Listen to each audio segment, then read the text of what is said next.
مریم راستی بریم یه بنزینم بزنیم و قبل از اینکه بریم. خانم سکینه شما بلدین، من که بلد نیستم، استرس میگیرم. واقعا میگی بلد نیستی؟ مریم مگه تو سوار ماشین نمیشی؟ آخه همیشه داداشم میزنه، خودم هر وقت میخوام پیاده شم استرس میگیرم، مسخره‌ام کنم گم بزنم.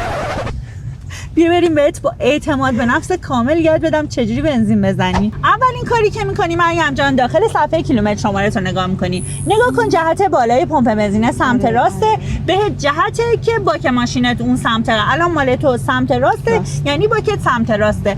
بعدش 2 تا کارت نیاز داری، یکی کارت آبربانک تو برمی‌داری، یکی کارت سوخت. اگه این نبود اصلا مهم نیست، خودشون کارت دارن. بعد یادت باشه رمز جایگاه 4 تا 1. همیشه 4 تا 1 تو 99% مواقع 1. خب مریم سویچو میذاری اینجا، خلاف جهت اغلبه ساعت اینو میچرخونی اینجوری باز میشه، اینو میذاری بالا، درم قفل میکنی. این خیلی مهمه. کارتو از قسمت آهنی میذاری، رمز کارت سوخت تو اینجا میاد، رمز رو وارد کنی، رمزو میزنیم. خب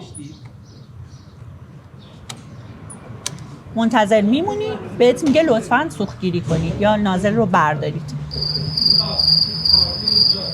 اینها اینجا نازلتو بر میداری، میذاریش این داخل، یه اهرم داره اینجا فشار میدی.